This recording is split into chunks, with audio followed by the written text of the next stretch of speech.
Et donc, on commence avec le site. J'espère que la connexion Internet va être suffisamment bonne. Voilà. Donc là, je suis sur le site du CNTS. Et bon, je vais travailler sur la version test. Hein, donc, c'est la même version. Hein, donc, ça ne devrait pas avoir un impact. Donc, si on applique la même chose sur la version de production, ça va également fonctionner, mais ça nous donne un peu plus de liberté pour faire éventuellement des bêtises. J'avais l'intention de faire la démo avec l'hôpital de Ruibaga, comme ils étaient également, c'était à la demande d'Enabel, hein, comme ils étaient également dans le projet financé par l'Union européenne, Résilience, mais apparemment, ils n'ont pas payé leur crédit pour la connexion Internet, donc ils ne sont pas dans le VPN. Donc, j'ai configuré, où on va faire la démo avec le site de Kayanza. Donc, Kayanza, ils sont dans le VPN. Donc, mais c'est exactement la même chose. Donc, par après, si les gens de Ruibaga sont également dans le VPN, on pourra configurer aussi pour eux. Alors, donc je vais entrer ici dans le système du CNTS. Voilà. Et donc là, c'est mon système test. Attends, je vais peut-être... ça, je vais fermer. Voilà. Et donc ici, je suis sur le site de Kayanza. Donc, normalement, eux, ils ont une assez bonne connexion. Et donc, je peux me connecter également à ce serveur test. Peut-être bouger ce truc ici. Voilà. Et comme on avait déjà expliqué avant, à cause de la mauvaise connexion ou connexion intermittente à Internet au niveau du CNTS, ce n'est pas vraiment intéressant de installer une communication directe entre le site hospitalier et le CNTS. Parce qu'au moment où les sites hospitaliers sont online et qu'ils veulent envoyer des données, ce n'est pas du tout garanti que le serveur du CNTS va également être en ligne. Et donc, ça pourrait être compliqué d'échanger des informations. Donc, pour cela, on a implémenté un serveur intermédiaire. C'est également un serveur Open Clinic, hein, mais donc, qui se trouve sur un serveur qui est accessible en permanence, donc avec une bonne connexion. Et donc, pour l'instant, il est dans le cloud. Dans l'avenir, quand le data center, donc j'en ai déjà parlé à Olivier Moussoni du Progisa, quand le nouveau data center sera opérationnel, on va installer ce serveur intermédiaire sur le data center. Mais pour l'instant, il est dans le cloud. Ça ne change rien au niveau fonctionnalité. En réalité, ça pourrait être n'importe quel serveur Open Clinic. Donc, en théorie, c'était un peu le point de départ. Ça peut être même le serveur Open Clinic du CNTS, mais à condition que ce serveur soit toujours accessible. Ce serveur intermédiaire fait seulement office de boîte aux lettres.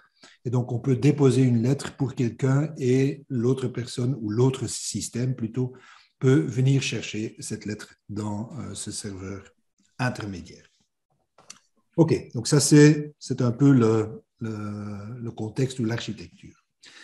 Alors, qu'est-ce qu'on doit faire au niveau des différents serveurs? On va commencer ici avec le CNTS. Donc ici, le 10.8.3.225, ça c'est le site du CNTS. Je connais ça.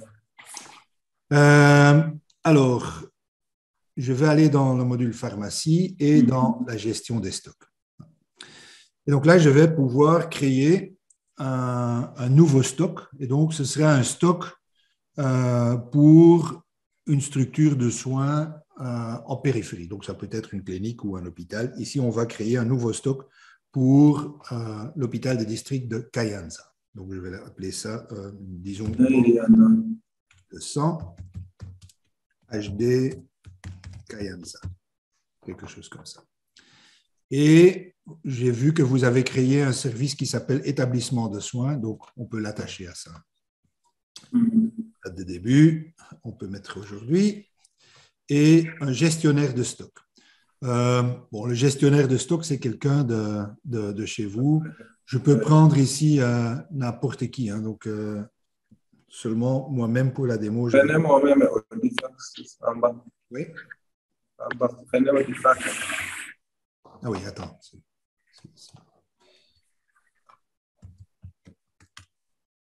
Voilà. Et je vais me mettre comme utilisateur autorisé parce que sinon, je ne sais pas montrer grand-chose. Voilà. Alors, ce qui est important, bon, ici, ça c'est encore un champ obligatoire, mais ce n'est pas tellement important, au moins pas pour cette configuration. Donc, je mets ici, par exemple, mensuel. Mais ce qui est très important, c'est ici le pas de synchronisation. La valeur par défaut, c'est que les stocks ne soient pas synchronisés. Hein. Mais évidemment, si on veut synchroniser un stock avec un stock périphérique, on va devoir décocher ici. On laisse en place la synchronisation. Donc, pour les autres stocks, il vaut mieux décocher parce que sinon, ces stocks vont essayer de se synchroniser, bien qu'ils n'ont pas été configurés pour ça. Donc, ça va générer du trafic inutile. Ça ne va pas générer des erreurs, mais il ne faut pas gaspiller la bande passante non plus. Voilà. Et donc, là, je vais sauvegarder ce stock ici. Et donc, j'ai maintenant une banque de sang, hôpital de district Kayanza, et je vois ici avec les deux flèches qu'il a été configuré pour être synchronisé. Je vois ici également pour Kibitoke, donc je vais désactiver celui-là. On va enlever ça. Et je dis que celui-là, il n'a pas de synchronisation. Voilà.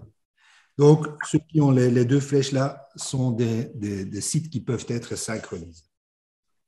Alors, je peux l'initialiser avec les produits sanguins. Donc, vous avez déjà configuré ça dans d'autres stocks. Par exemple, ici, Polycep. Je peux dire, voilà, je vais copier ça dans le stock banque de sang hôpital de district Kayanza. C'est bien ça, je vais prendre ça, je vais copier. Et donc, désormais, j'ai déjà les 20 produits qui sont configurés dedans. J'ai tous les produits, mais évidemment avec un stock zéro pour l'instant. Alors, vous avez peut-être vu, voilà, vous avez peut-être vu ici, quand on ouvre, maintenant, comme on a dit que c'est un stock qui est synchronisable, le stock va recevoir un identifiant unique. Et donc, c'est un identifiant unique universel. Et cet identifiant va devoir être connu par le stock de l'autre côté. Et ici, de ce côté-ci, je vais devoir connaître l'identifiant unique du stock à l'hôpital de Kayanza. Mais je ne le connais pas encore. Donc ici, pour l'instant, j'ai fini avec ma configuration locale ici. Je vais maintenant aller à Kayanza. Là, c'est en fait la même opération à faire. Donc, on va créer dans la pharmacie un nouveau stock.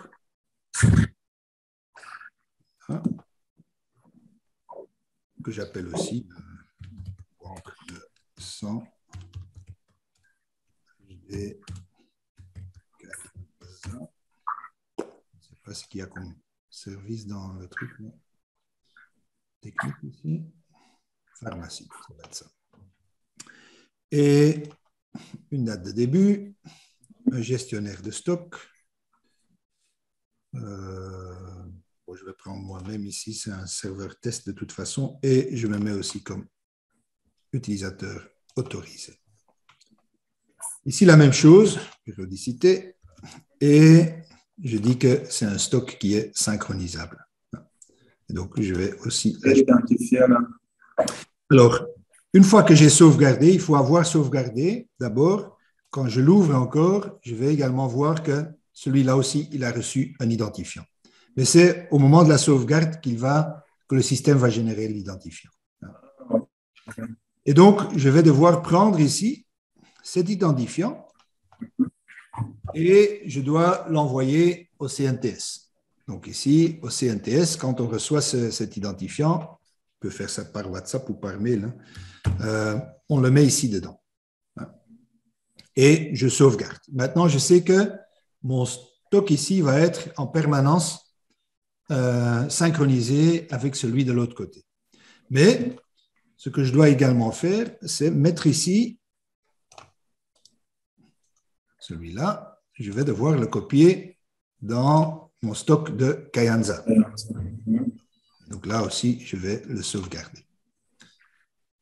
Donc maintenant, les deux sont prêts pour être synchronisés. Et ils vont synchroniser, en principe, ils synchronisent seulement les opérations qui se font sur le stock. Au début, bon, ce qu'on pourrait éventuellement, c'est déjà bon ainsi, mais donc on pourrait dire aux gens de Kayenzza, voilà, maintenant, vous allez saisir les différents produits que vous allez mettre dans le stock. Pour leur faciliter un peu la vie, j'ai même la possibilité de dire, attends, parce que le zoom là, il me montre un menu, voilà. Je peux dire que je vais, à partir de mon site du CNTS, je vais envoyer un message pour initialiser le stock à distance sur base du contenu de celui du CNTS. J'ai déjà les 20 produits là-dedans. Comme ça, ils ne vont pas devoir les réencoder de l'autre côté. Donc, si je clique ici sur initialiser, il dit voilà, j'ai envoyé une demande d'initialisation du stock à distance.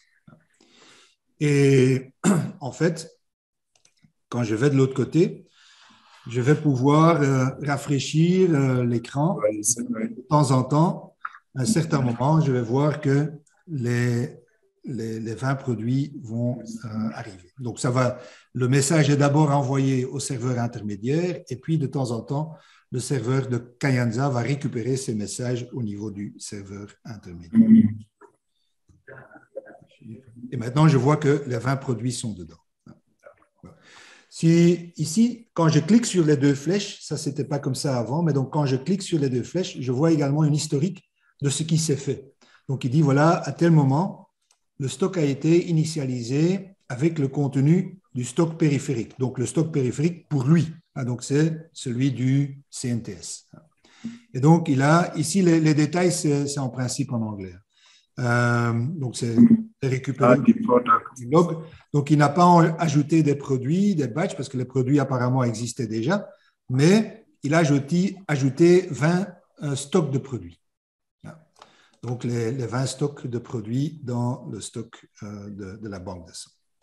Et quand je regarde le contenu avec les produits, là, évidemment, ils sont encore tous vides. Donc, ici, je vois que les produits sont dedans avec toutes les spécifications qui existaient également du côté CNTS. Donc, comme ça, ils sont sûrs également d'utiliser les bons codes parce que ça va être important. Donc, d'utiliser pour les produits qu'on veut synchroniser, il faut utiliser des produits qui ont exactement les mêmes codes. Il ne faut pas commencer à donner d'autres codes dans les pharmacies des hôpitaux. OK, donc ça, c'est un premier pas. Et donc, maintenant, je vois que les deux stocks, les deux côtés, ont le même contenu et peuvent être synchronisés. Évidemment, au début, les gens à Kayenzza, ils vont déjà avoir des produits sanguins qui sont venus probablement du CNTS, mais qui n'ont pas encore été répertoriés dans ce système. Donc, la première fois...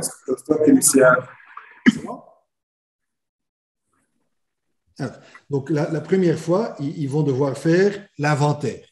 Et quand ils font l'inventaire, ils vont devoir entrer les produits qu'ils ont. Supposons qu'ils ont deux poches. Donc, quel est le stock initial en sang? Comment? Oui, c'est le stock initial. Donc, le stock qu'ils ont actuellement, ils ont probablement des poches dans le frigo. Et donc, ils vont devoir mettre à jour avec le stock initial. Okay. Alors, ici, bon, je ne sais pas ce qu'ils auront déjà, mais donc je peux faire en fait une opération in. Et donc, chez eux, ils vont dire, voilà, j'ai une poche qui vient du CNTS, avec un numéro de lot, j'ai dit quelque chose, hein, voilà, 678.100 total, et avec une date d'expiration, voilà, du 6 mars, par exemple. Et bon, ils peuvent recevoir. Ça veut dire qu'ils mettent ça dans leur stock. Et donc, pour eux, c'est déjà entré dans le stock. Donc, quand ils regardent dans les numéros de lot, etc., c'est enregistré comme tel. Et donc, il y a une poche qui est entrée dans le stock et ça vient, dans ce cas-ci, du CNTS. Peut-être qu'ils peuvent avoir des poches qui viennent d'ailleurs aussi, hein, qui ont fait des collectes locales ou que ça vient de Gitega ou je ne sais pas. Okay, donc, ils entrent en fait leurs données. Le fait qu'ils entrent ça ici dans leur stock, ça va se synchroniser en principe automatiquement avec le stock ici du côté CNTS. Donc, quand je clique ici sur mes deux flèches là, je devrais voir les synchronisations. Et donc là, il dit, voilà, j'ai créé dans mon stock CNTS un nouveau lot. C'est celui-là, celui que j'avais entré, saisi dans Kayenzza. Et donc, j'ai reçu, donc j'ai fait une opération de stock, j'ai reçu un 100 total A positif. Et effectivement, quand je vais regarder dans mes produits au CNTS, je vais voir que, voilà, il y a une poche. Donc, ça veut dire qu'à tout moment, au niveau du CNTS, vous pouvez voir, vous pouvez consulter l'état actuel des différentes poches de sang. Et donc, je pourrais en principe voir aussi ici avec la fiche de stock, je vais voir ici, voilà, il faut que j'agrandisse un peu. Voilà. En janvier, il y a eu une entrée et on va voir, c'était, voilà, ici, le jeudi, c'était aujourd'hui. Et cette entrée, bon, ça vient de la banque de sang Kayenzza, donc c'est là qu'on a enregistré. Ici, ça indique que c'est quelque chose, donc remote, ça veut dire que c'est un enregistrement qui s'est fait à distance. Donc, ce n'est pas au niveau du CNTS qu'on l'a fait, c'est un enregistrement qui vient de Kayenzza. Quand je clique ici sur le lot, je vais avoir également les spécifications du lot en question. OK. Alors, en principe, avec ces informations du stock de Kayenzza, vous n'allez rien faire. Hein, vous n'allez pas faire des opérations là-dessus. C'est pour consulter. Hein. Ça, c'est quand même le but.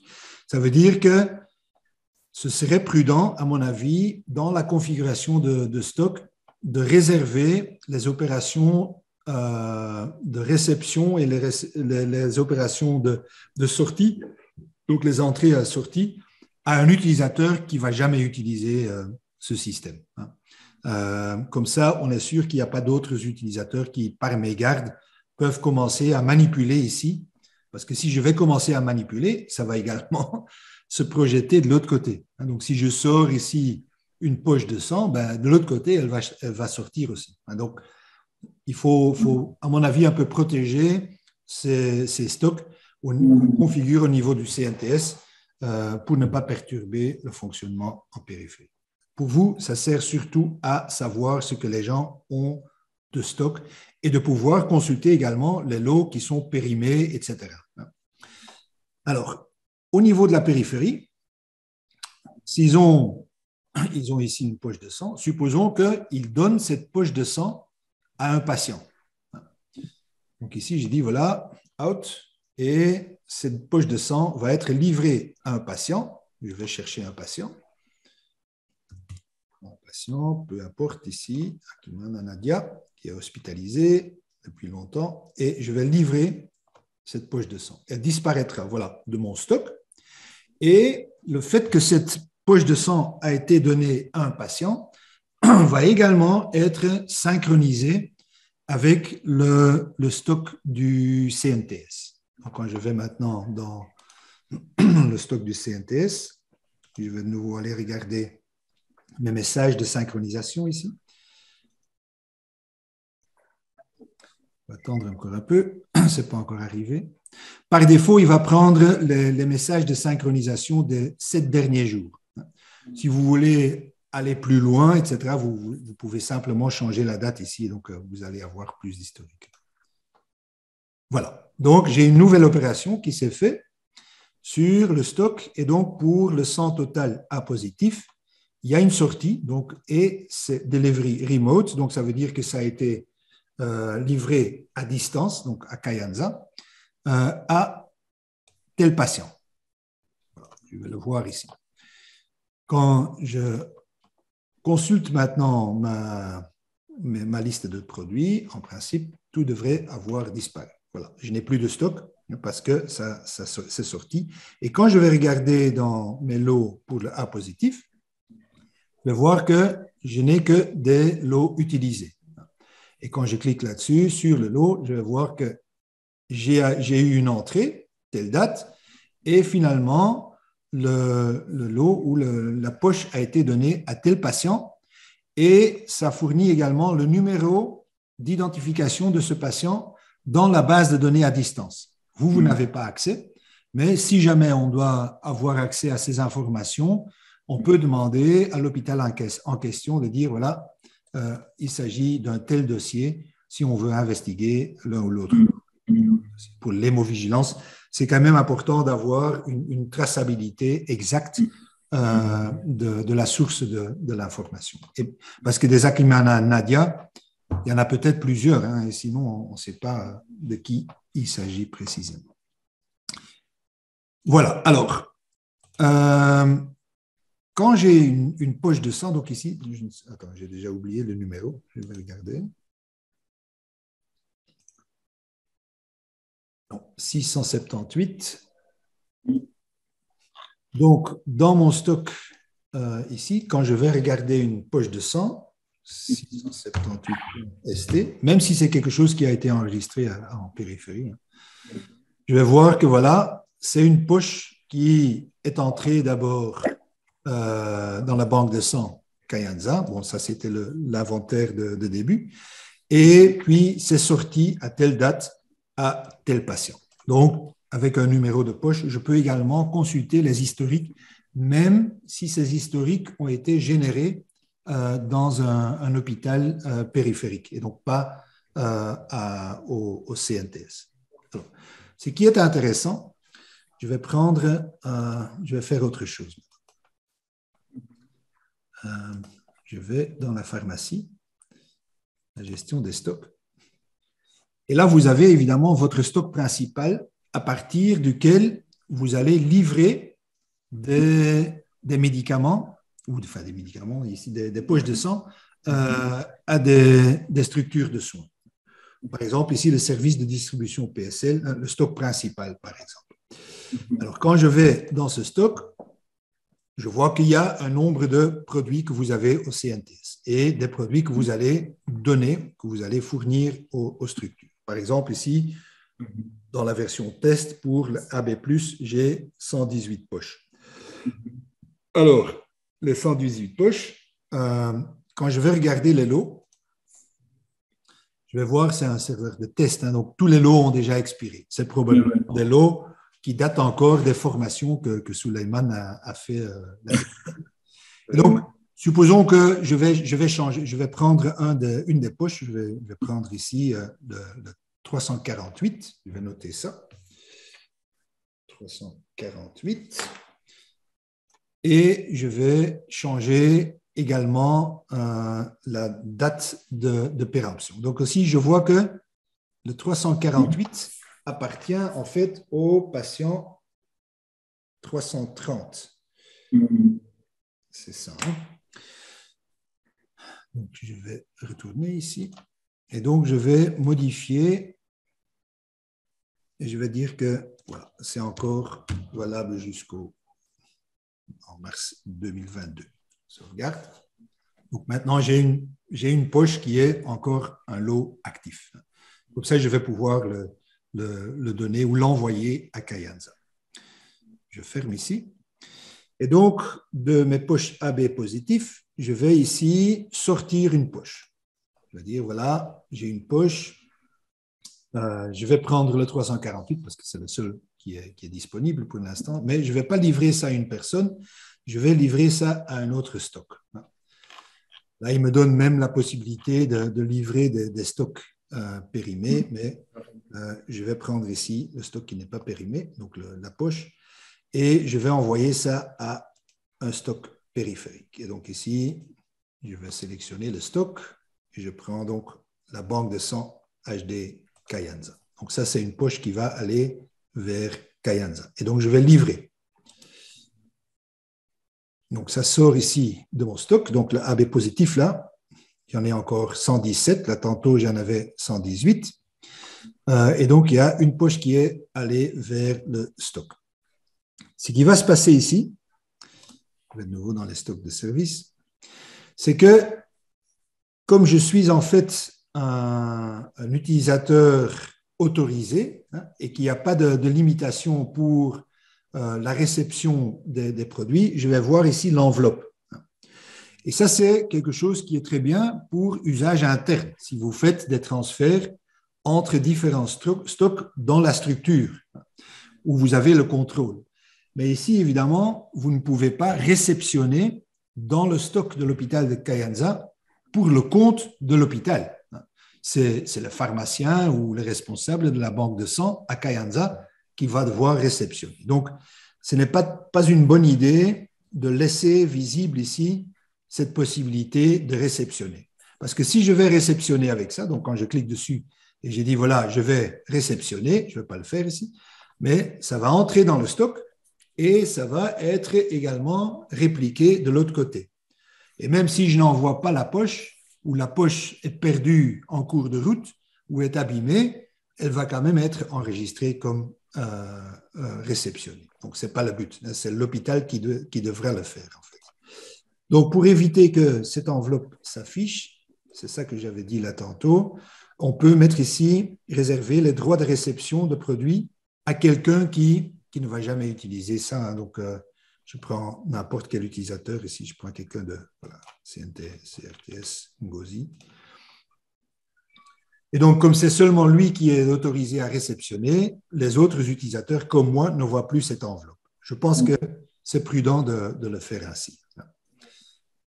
Et donc, tant que je n'ai pas réceptionné, ce produit ne va jamais apparaître de l'autre côté, et même pas ici. Quand je regarde dans mes produits, quand je n'ai pas réceptionné, le AB+, il n'est pas là. Il ne va pas arriver.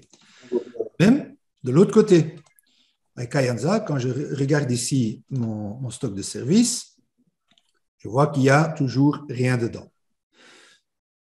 Quand on a envoyé la poche va arriver dans le stock de Kayenzza. Et donc là, on va réceptionner, on va dire, OK, on va mettre ça dans le stock. Et donc là, ils vont faire une opération in. Ils vont dire, voilà, j'ai réceptionné du CNTS une poche avec le numéro 348.st et avec une date d'expiration, je ne sais plus, mais ça c'est moins important, je mets une date d'expiration. Et je vais recevoir cette poche dans mon stock. Le fait que j'ai réceptionné ici, de nouveau, ça va être répliqué aussi dans la base de données au niveau du CNTS. Donc, ça va entrer dans le stock au niveau du CNTS. Je peux vérifier ça.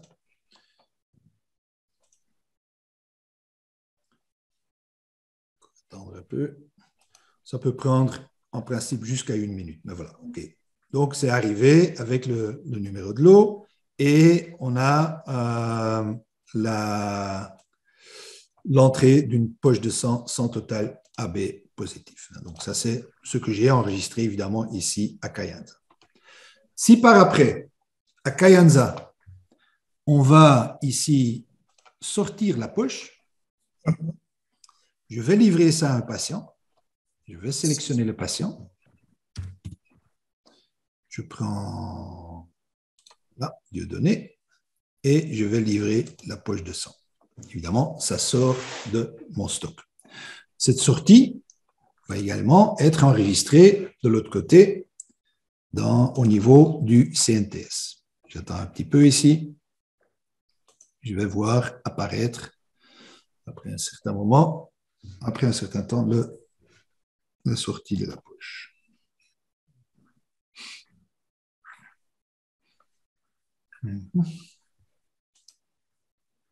Voilà. Donc, la poche est sortie et a été donnée à Dieudonné Azerti. Ah, je n'avais pas fait attention. C'est un écran vieux plutôt. Un vrai nom, là, Azerty. On aurait dû donner comme prénom clavier. OK. Alors, si évidemment maintenant je vais aller chercher pour cette poche de sang l'historique, j'avais la poche 348.st. Voilà, j'ai l'historique, mais ici j'ai plus d'historique parce que c'est un numéro qui est connu dans le CNTS. Un petit instant. Et donc qui vient d'un donneur, parce que là le donneur de sang est connu. A été livré par après à la banque de sang de Kayonza. Au niveau de Kayonza, ils ont réceptionné la poche. Finalement, on a donné ça à ce patient-là. Donc là, on a en fait le lien du donneur de sang jusqu'au patient qui a reçu le produit. Et même si je vais aller regarder dans le dossier du patient, je vais ouvrir le dossier ici. En principe, quand je vais regarder dans le don de sang qui a été enregistré, si tout se passe bien, je vais voir en bas ici, voilà, les produits sanguins qui ont été livrés à des patients. Et donc, à la banque de sang de Kayonza, on a livré le sang total AB+, une poche avec ce numéro de lot-là, et le patient, c'était un tel. Et si éventuellement, au niveau de Kayonza, ils ont enregistré le numéro de téléphone du patient, on va l'avoir aussi. Voilà. Donc ça, c'est un peu le mécanisme de synchronisation qu'on a implémenté. Donc, il suffira en fait, pour chaque hôpital avec lequel vous travaillez, de configurer côté CNTS chaque fois un stock, donc ici dans la gestion des stocks. Si vous trouvez ça trop encombrant à long terme, vous pouvez évidemment marquer le stock comme un stock caché. Et comme ça, vous allez seulement le voir quand vous dites explicitement qu'il faut montrer les stocks cachés. Parce que sinon, chaque fois que vous allez dans la gestion de stock, vous allez avoir la liste de tous les stocks des hôpitaux. Mais donc, il faut créer, en résumé, un nouveau stock qu'on appelle banque de sang de je ne sais pas quelle structure. Une fois qu'il a été créé, on copie les produits d'un stock de référence là-dedans. On crée du côté de l'hôpital également un stock spécifiquement pour la banque de sang. On échange les identifiants entre le CNTS et l'hôpital en périphérie. On initialise le stock de l'hôpital à partir du stock du CNTS. Et puis, l'hôpital devra saisir l'inventaire de départ dans leur stock. Et à partir de ce moment-là, la synchronisation se fait automatiquement.